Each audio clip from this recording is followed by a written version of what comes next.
어떤 회사가 있었는데 이 회사가 얼마나 규모가 큰지 아주 여러 사람을 고용해서 매일 아침마다 담당 구역을 정해서 청소를 하게 했답니다. 근데 그 중에 아주 유별난 분이 한 분이 있었는데 바로 11층을 담당하는 아주머니였습니다.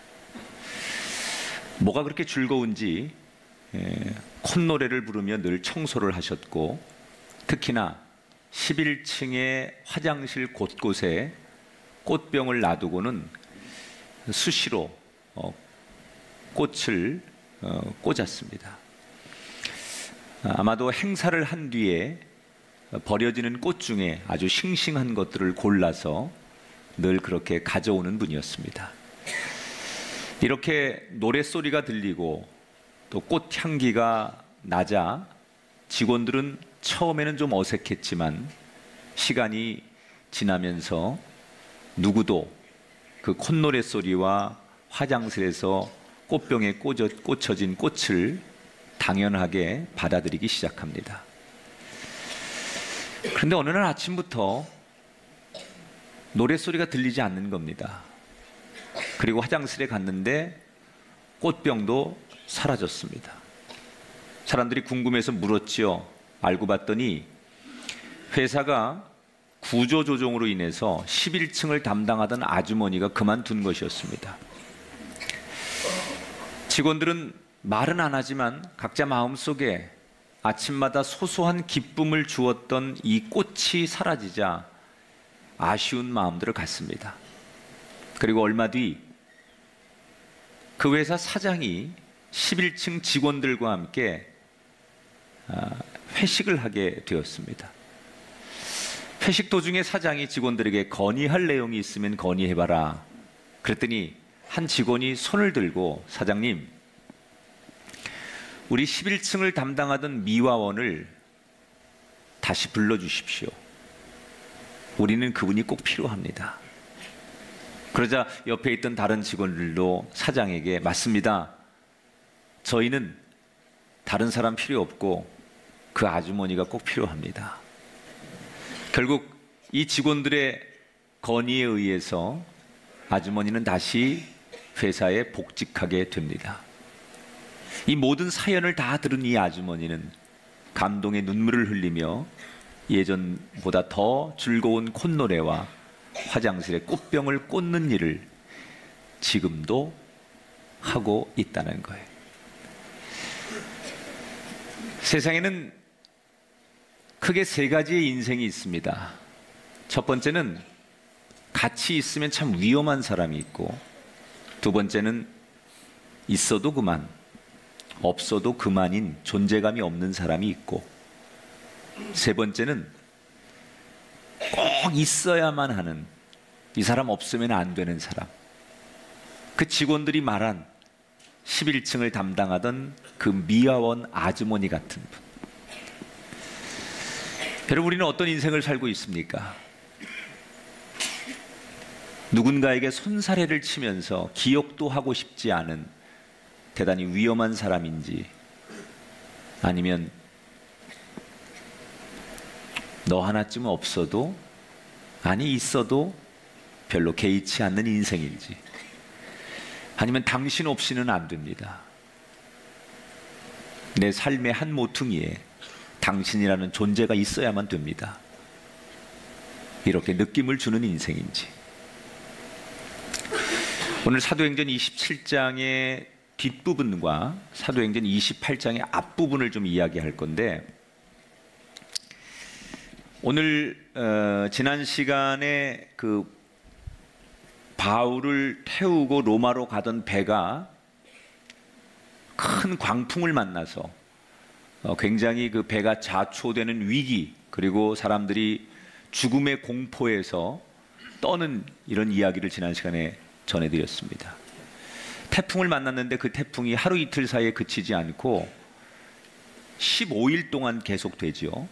그런데 오늘 성경은 이렇게 시작합니다. 27절에 보니까 열 나흘째 되던 날 밤에, 그러니까 태풍을 만나서 완전히 종이배 하나가 바다에 떠가지고 이리저리 흔들리고 통제가 안 되는 상황이 14일째 밤까지 계속됐다는 거예요. 그런데 14일째 되는 날 밤에라고 성경이 이렇게 언급을 한 건 그날 밤에 한 사건이 일어납니다. 이렇게 막 배가 좌초될 위기, 죽음의 두려움, 그리고 완전히 탈진해 있는 상황에서 그 배에 276명의 사람들이 타고 있는데, 그날 밤에 그 배를 책임지는 선원들이 몰래 구명보트를 타고 배를 탈출하려고 하다가 발각이 됩니다. 다른 사람들도 아닌 선원들이, 승객들과 그 배를 책임져야 될 선원들이 자기들만 살겠다고 배를 타고 도망가려다가 발각이 됩니다. 이 선원들은 오랫동안 뱃사람들이기 때문에 경험이 많은 사람들입니다. 지금 파도 소리를 들으면서, 그리고 물의 깊이를 재면서, 물론 태풍은 지금 계속 몰아오고 있지만 멀지 않은 곳에 육지가 있다는 것을 직감적으로 느끼는 거예요. 경험 많은 노련한 선원들이 파도 소리만 들어도 이게 지금 바다에서 불어오는 파도 소리인지 아니면 저 육지에 가깝게 불어오는 파도 소리인지를 안답니다. 그리고 물의 깊이에 따라서 육지가 얼마나 가까운지를 안다는 거예요. 그래서 이 선원들이 자기들끼리 모의를 하지요.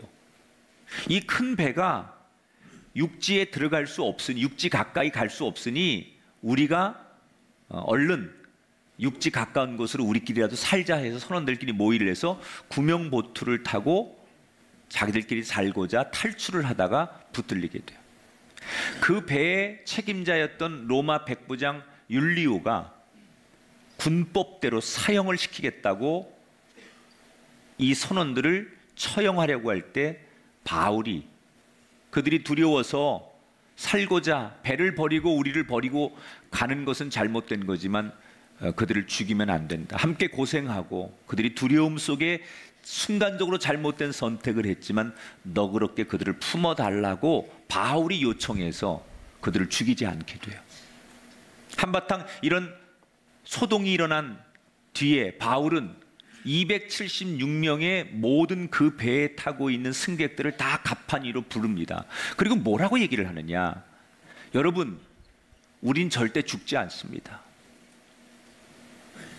그러니 여러분, 희망의 끈을 놓지 말고 지금부터 우리가 먹을 수 있는 음식을 먹고 살아날 그날을 위해서 힘을 비축해야 됩니다. 지난 14일 동안 사람들은 음식을 거의 먹지 못했습니다. 음식을 먹어도 다 오바이트해서 사람들은 완전 지금 탈진해 있습니다. 이 상태에서 사람들은 아마도 배 안에서 탈진해서 쓰러져서 죽어가는 사람이 생길지도 모르겠다는 생각에 바울은 모든 사람들에게 음식을 나눠주고 물을 나눠주고 강제로라도 억지로라도 음식을 먹게 하죠.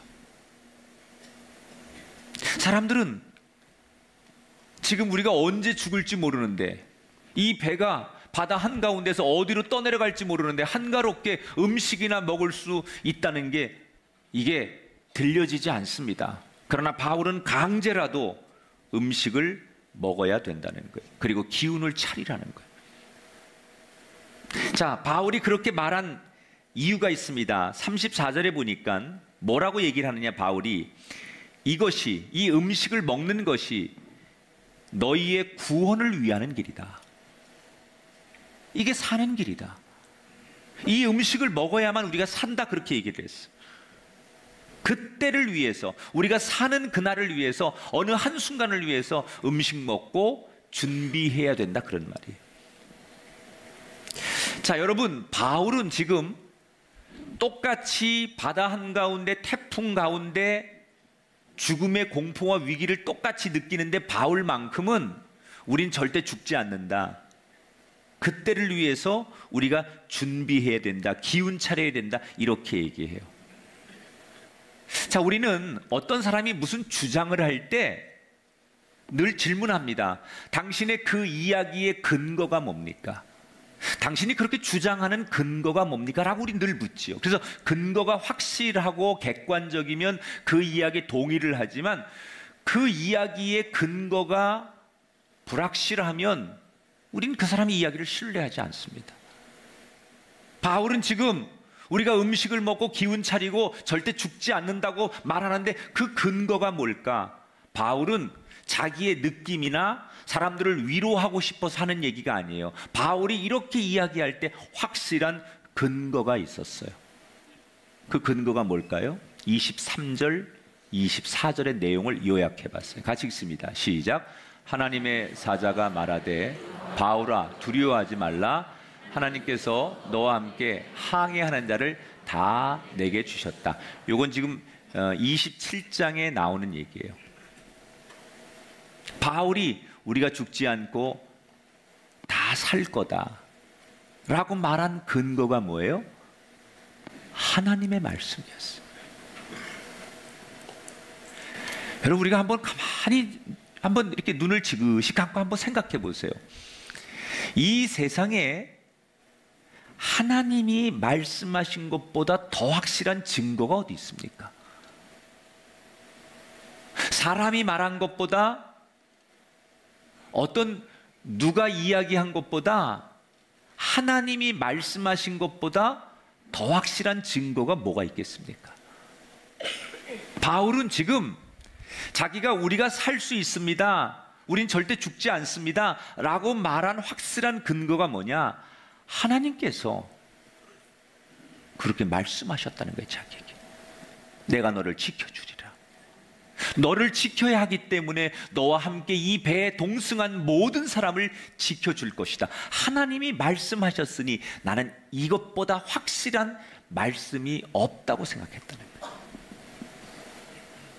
그러니까 바울이 말한 건 하나님이 그렇게 말씀했으니 당당하게 근거 있게 외치는 거예요. 왜 이런 거 있잖아요, 여러분. 사람이 분위기가 너무 자신 있게 확신 있게 얘기하면 괜히 들으면서도 압도당하죠. 자기가 말하면서도 자신이 없고 자기가 말하면서도 확신이 없으면 듣는 사람들이 사실을 이야기해도 안 믿어요. 그런데 때때로 말하는 사람이 확신이 있고 자신감에 차고 근거가 있이 얘기하면 처음에는 믿지 않는 이 군중들이 그 이야기를 믿는 거예요. 바울이 워낙 당당하게 자신감 있게 확실하게 얘기를 하니까 그 분위기에 압도돼서 사람들이 바울이 시키는 대로 일단 음식을 억지로 먹기 시작합니다. 그런데 바로 몇 시간 뒤에 사람들은 바울이 말한 이 말이 사실이라는 것을 알게 되죠. 몇 시간 뒤에 밤이 지나 해가 뜹니다. 동쪽에서 해가 이렇게 환하게 뜨는데 모든 선원들 눈에 뭐가 보이느냐? 저 멀리에 육지가 보이는 거예요. 여러분, 15일째 되는 날 드디어 육지를 처음 보는 거예요. 누가 먼저랄 것도 없이 그 배에 타고 있는 모든 사람들이 만세를 부르고, 어떤 사람들은 서로 부둥켜 안고 이제 우리 살게 됐다고 눈물을 흘리며 서로를 격려하고 위로합니다. 그래서 배를, 이제 육지가 보이니까 사람들이, 선원과 선장이 배를 육지 가까이에 몰고 갑니다. 그런데 예기치 않은 일이 또 발생하죠. 이 배가 큰 배였는데 배가 육지 쪽으로 가다가 두 물살이 합쳐지는 곳에, 우리로 말하면 뻘 같은 거예요. 성경엔 모래라고 하는데, 모래 뻘에 이 배 뒷부분이 걸리게 됩니다. 그래서 배 뒷부분이 걸리니까 배가 꼼짝도 못하고 앞으로 전진을 못하는 거예요. 육지 가까이 가다가 수면이 낮아지니까 배가 저 육지를 앞에 두고 뒷부분이 모래턱에 걸리게 되면서 파도는 계속 치는데 배가 꼼짝을 못하니까 파도가 배 앞부분을 계속 들이치니까 배는 부딪힘에 결국 부서지게 되고, 그 부서진 곳으로 물이 배 안으로 들어오기 시작합니다. 이때 백부장이, 로마의 백부장이 지금 276명을 인솔하다가 급박한 상황이 생기니까 뭐라고 명령을 내리느냐? 바다에 뛰어내려라. 이 배에 있으면 배가 좌초돼서 가라앉으면 다 죽으니 빨리 뛰어내려라. 그래서 사람들에게 명령을 내려서 모든 사람들이 바다에 뛰어내립니다. 그리고 저 앞에 육지가 보이는 곳을 향해 죽기 살기로, 헤엄을 칠 수 있는 사람은 수영을 하고, 수영을 못하는 사람은 널빤지나 그 배에서 흘러나온 기구를 붙들고서 헤엄쳐서 그들이 죽기 살기로 육지를 향해 가지요. 그리고 잠시 뒤에 276명 한 명도 다치거나 죽지 않고 그 모든 사람들이 육지에 도착을 해요. 자, 이렇게 하나님 말씀을 믿고 사람들을 독려한 바울 덕분에 그 배에 276명이 무사히 육지에 도착을 합니다. 물론 대다수의 사람들은 지금 기진맥진해서 육지에 도착하자마자 완전히 사람들은 다 해안에 쓰러져 있습니다.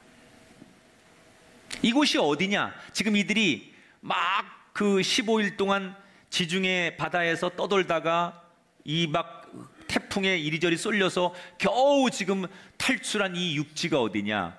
이탈리아 남부의 멜리데 섬이에요. 멜리데 섬. 지금 여러분, 아시아에서 유럽으로 건너가던 이 바울을 태운 이 배가 최종 목적지는 유럽의 이탈리아의 로마 아닙니까? 그런데 이 배가 지금 어디로 가고 있어요? 막 좌초돼서 태풍에 떠밀려서 결국 간 데가 이태리 남부의 멜리데 섬이라는 곳이에요.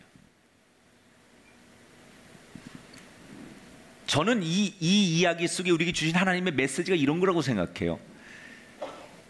우리 인생이 내일이 어떻게 될지, 지금 막 경제적인 폭풍을 만나고 질병의 폭풍을 만나고 막 이런 송사의 폭풍을 만나서 막 우리가 막 가정과 인생이 흔들리고 쓰러지고 어찌 될 바를 몰라요. 그런데 지나고 보니 하나님이 우리가 가야 할 방향으로 우리를 인도하시더라고요. 만약에 이 태풍을 만난 이 배가 유럽 쪽이 아닌, 이태리 쪽이 아닌 이게 아프리카로 흘러갔으면 어떻게 해요? 이 배가 다시 아시아로 역류해 갔으면 어떻게 해요? 그래도 할 말 없는 거 아니에요? 그래도 모르는 거 아니에요? 그런데 나도 몰라요. 지금 내 배가 내 인생이 어디로 가는지 태풍에 의지해서 겨우 그냥 살기만 하면 좋겠다고 해서 널브러져서 겨우 도착해서 봤더니 그래도 하나님께서 가야 할 곳으로 인도하셨더라는 거예요.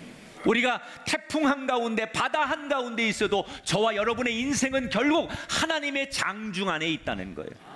파도가, 태풍이, 바다가 우리를 삼키려고 해도, 우리의 길을 가로막을지라도 하나님의 장중 안에 있는 사람은 결국 가야 할 길을 가고 있어야 할 곳에 있게 만드시는 하나님의 은혜.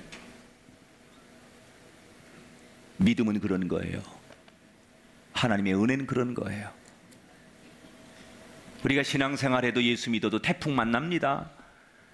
암도 만나고, 여러분 부도도 만나고, 퇴직도 만나고, 다 똑같이 만나요.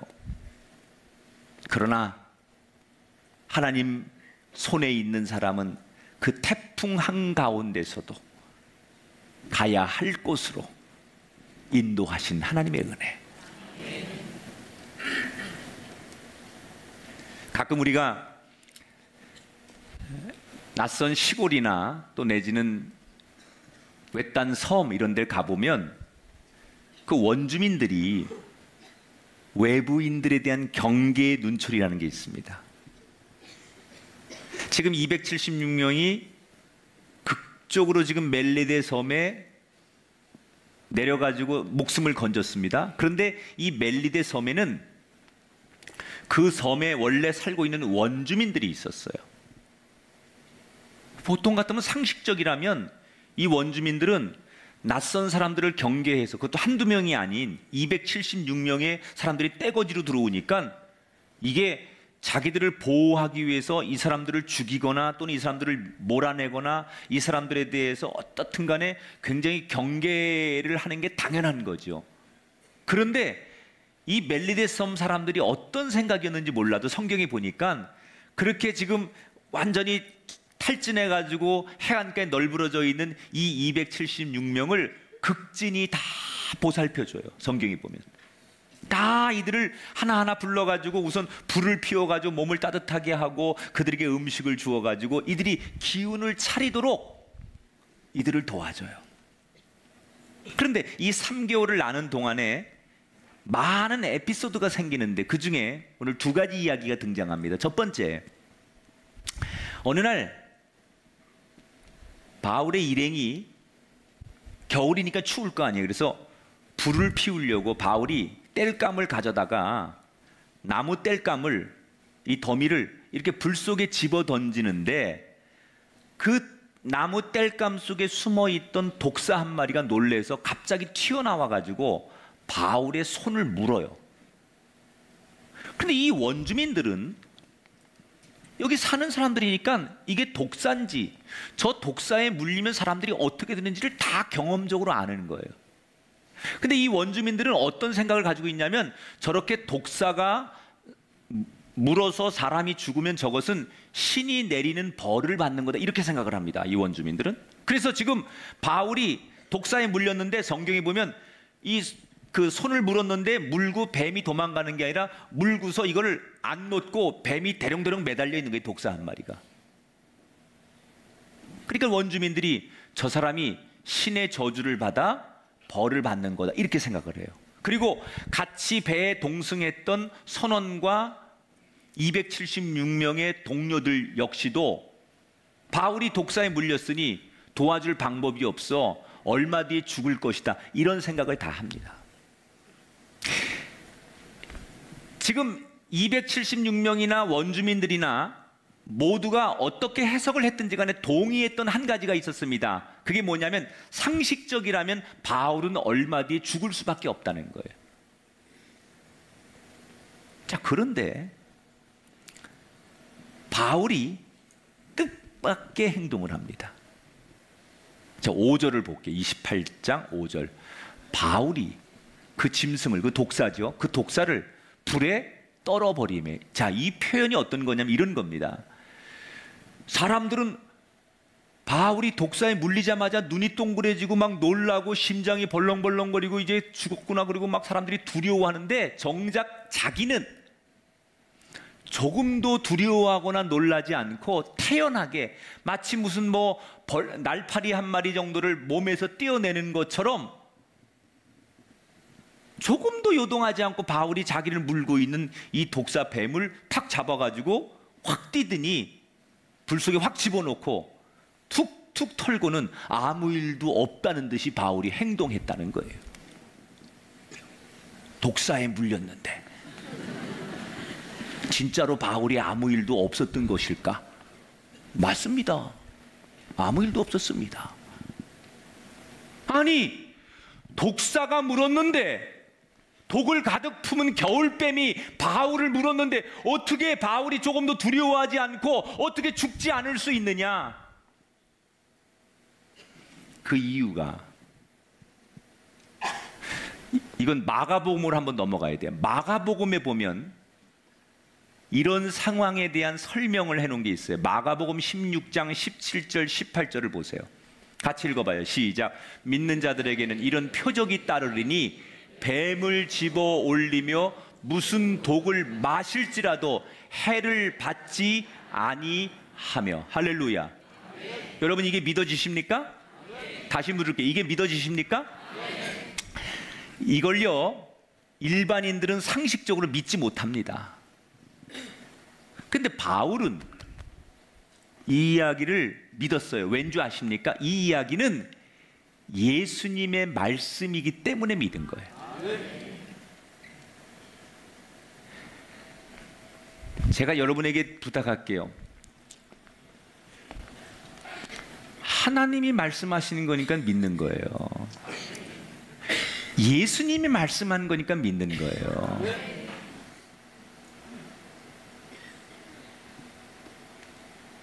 이게 무슨 로마의 황제가 얘기해서 믿거나 무슨 다른 철학가들이나 학문을 하는 사람들이 얘기해서 믿는 게 아니에요. 바울이 이 말을 뱀이 물어도 해를 당치 않을까, 하나님이 지키는 사람은 해를 당치 않는다는 말을 믿는 이유는 예수님이 말씀했기 때문에 믿는 거예요. 어떤 독사가 물어도 예수님의 능력이 있으면 그 독도 이겨낼 것이다. 그러니까 이건 어떤 거냐면 이런 거죠. 바울의 믿음 속에 어떤 게 있냐면, 내가 지금 죽더라도 예수님이 능력이 있다면 다시 부활할 것이다. 이걸 부활신앙이라고 하는 거예요. 바울은 이 신앙이 왜 바울이 이 부활신앙을 갖게 됐을까요? 바울이 처음부터 그랬던 거 아니에요. 바울은 사람이 죽으면 끝나는 거지 어떻게 다시 살아 그랬는데, 예루살렘에서 죽었던 예수님이 부활해서 다메섹 도상에서 자기를 만나줬거든요. 그러니까 예수님이라면, 예수님의 능력은 죽음도 이기시고 다시 살아날 수 있다는 부활을 자기는 경험한 거예요. 그래서 예수님이라면 독사가 물어도, 사자들이 우글거리는 곳에 던져도 주님의 능력이 있는 곳에는 그 독사가 해하지 못할 것이고 사자가 나를 해하지 못할 것이다. 이 믿음을 바울은 가진 거예요. 그러니까 지금 독사와 바울의 믿음이 맞서는 거예요. 여러분, 독사와 바울의 믿음 둘이 대결을 하는 거예요. 누가 이겼을까요? 5절 6절에 나오잖아요. 같이 읽어봐요. 조금도 상함이 없더라. 할렐루야. 오래 기다려도 그에게 아무 이상이 없음을 보고 말하되 사람들이 뭐라고? 원주민들이 그를 신이라 하더라. 여러분, 상식적으로는 죽어야 됩니다. 그런데 예수님을 믿으니까 그 예수의 능력이 독사와의 대결에서 독을 이기게 했다는 거예요.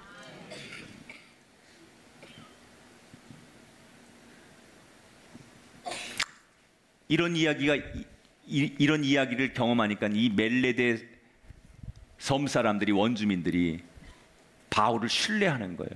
저 사람이 말하는 예수는, 하나님은 정말 위대한 신이다. 그러다가 얼마 뒤에 또 무슨 일이 생기느냐, 이 섬의 추장이 보블리오라고 하는 사람인데, 이 추장의 아버지가 아주 심한 병에 거의 죽기 일보 직전까지 갑니다. 그래서 바울이 신방을 갑니다. 그 추장 아버지 집에. 그래서 가서 안수기도 해줘요. 그리고 기도해줘요. 그런데 깨끗이 낫습니다. 그때부터 이 멜리데 섬 사람들이 아프기만 하면 바울에게 아침마다 찾아가가지고 머리 내밀고 안수해달라고 그러고 예수 이름으로 기도해달라고 그러고, 그럼 바울이 찾아오는 사람들이니까 안수해주고 예수 이름으로 기도하면 그 사람들이 또 병이 낫습니다. 그러니까 이 섬 주민들이 비록 3개월이지만 3개월 동안 같이 지내는 바울을 이제 우리 섬에서는 없어서는 안 될 사람, 너무나 고마운 사람, 그리고 바울이 믿는 그 예수님을 이 무지한 원주민들은 나를 구원한 구세주로 믿기 시작하는 거예요.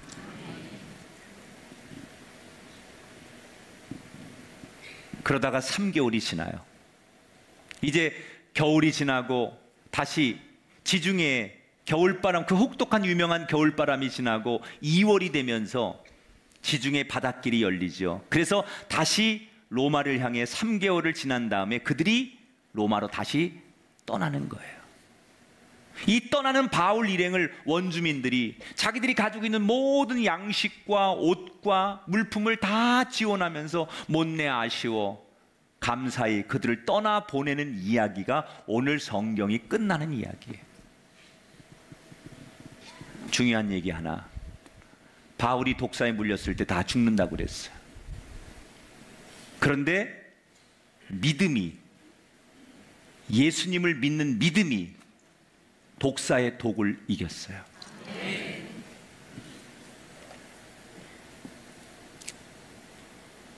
여러분, 우리가 딱 그 독사에 물린 인생 아닙니까? 어떤 가정에게는 질병의 독사, 독, 어떤 사람에게는 마음의 상처의 독, 어떤 사람은 인간 관계의 독, 어떤 사람에게는 경제적인 독. 우리는 세상 살면서 지금 수없는 독사에 물려서 우리가 죽을 수밖에 없는 독을 만난 인생들이에요. 그때 죽음도 이기게 하신 예수 그리스도를 믿으면 그 모든 독을 이기게 할 줄 믿습니다. 상식으로는 집니다. 상식으로는 죽어야 합니다. 상식으로는 무너져야 합니다. 상식으로는 실패합니다. 그런데 믿음이면 이깁니다. 우리는 지금까지 우리를 물고 있는 세상의 수없는 독들과 맞설 때 상식이나 세상의 논리나 세상의 방법으로 맞서기 때문에 죽는 거예요. 우리가 지는 거예요. 그러나 그 상식이 아니라 하나님 말씀에 근거하고 예수의 능력을 의지할 때 그 독을 이기는 사람이 되는 거예요. 여러분에게 예수의 능력이 나타나기를 축복합니다. 이제는 더 이상 내 상식, 내 생각으로 사는 것이 아니라 내가 만난 이 질병, 내가 만난 이 고독과 마음의 상처와 내가 만난 모든 절망의 상황 앞에서 나를 물고 있는 그 세상의 수없는 독 앞에서 내 상식, 내 능력으로 맞서는 것이 아니라 예수의 능력으로 맞설 때 여러분의 인생의 질병이 떠나가고 여러분의 인생의 가난이 떠나가고 여러분의 인생의 저주가 떠나가고 여러분 삶의 아픔이 떠나가는 축복이 일어날 줄 믿습니다. 이게 기적이죠. 이런 걸 기적이라고 하는 거예요. 내 능력이 아닌 예수의 능력으로 맡겼더니 나 대신 예수님이 대신 싸워주는 이 체험을 경험하는 사람.